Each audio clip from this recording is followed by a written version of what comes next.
So we're going to continue with the story of Aida. I hope that you've been enjoying the lesson so far and maybe learning a little bit about some of the singers and the writers of opera.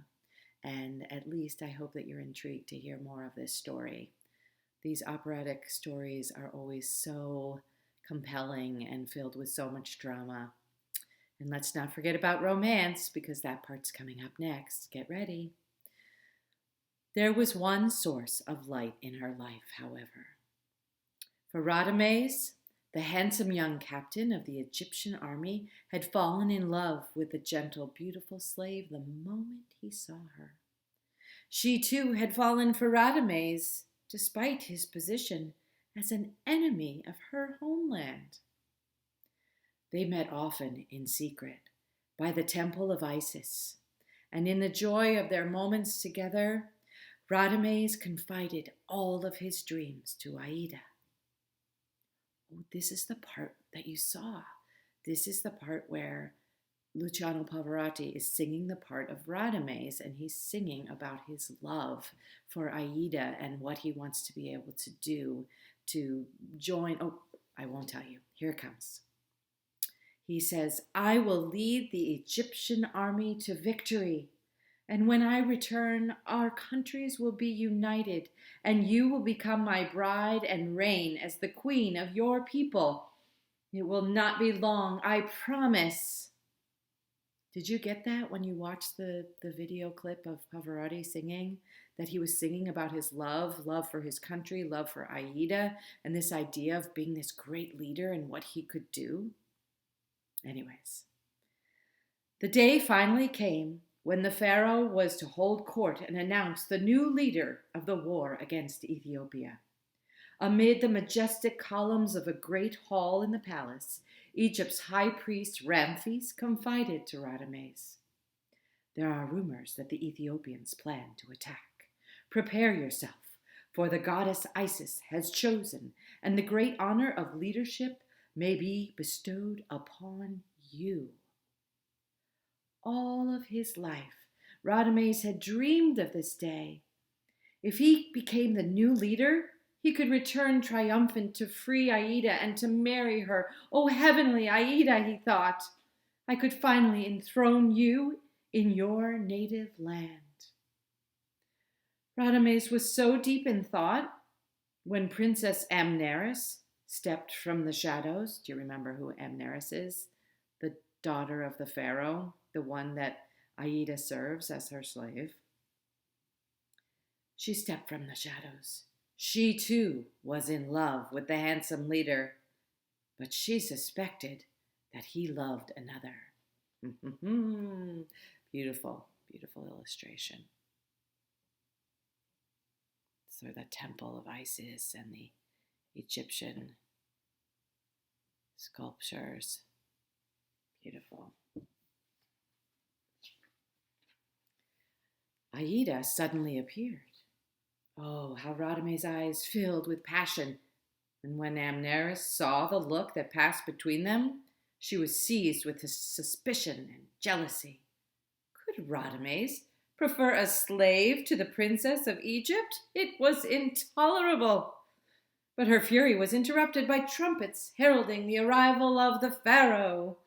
A messenger came forward to give his report. "Mighty Pharaoh, the Ethiopians have attacked. They are led by the fierce warrior King Amonsro, who has invaded Egypt." A thunder of anger broke out in the court, and upon hearing her own father's name, Aida quietly cried out in fear. The pharaoh rose, and the crowd grew still. "Radames will lead our army," he cried. "It is the decree of the goddess of Isis. Death to the Ethiopians, victory to Egypt," he shouted. "Return victorious, Radames," he commanded. "Return victorious, the throng shouted, and Aida too. She was stirred by the cry, and in spite of herself, she also began to shout, "Return victorious," as the court led the soldiers off to battle. Aida was now left alone. Look at this beautiful illustration.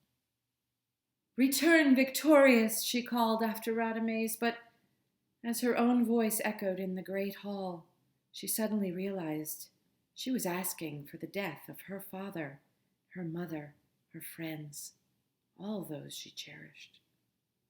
Yet how could she pray for the death of the man that she loved? Aida was shocked. Her heart was so torn between Radames and her loyalty to her father and to Ethiopia. She fell to her knees and she prayed. "Oh, great gods of my youth," she cried, "pity me." That night, the halls of the temple rang as the priestesses chanted the sacred consecration song. This is a really cool part in the opera, and it's just filled with all these priestesses and these incredible scenes. It's very, very haunting, and you feel like you're transported back in time. Anyways, the high priest Ramphis led prayers to Tha, the creator of life and the mightiest Egyptian god, as he gave the great hero the sacred sword of Egypt. "Let the sword of Radames be the strength of our nation. Let his bravery in battle crush the Ethiopians. Protect our land," they prayed, "and make Radames the most magnificent warrior of all." "Praise to Tha! Praise to Tha!" the Egyptians chanted, and the priestesses danced a sacred dance to please the great god and ensure death to their enemies. This is really cool, this illustration. You can kind of get an idea. With Radames gone, time passed slowly for Aida.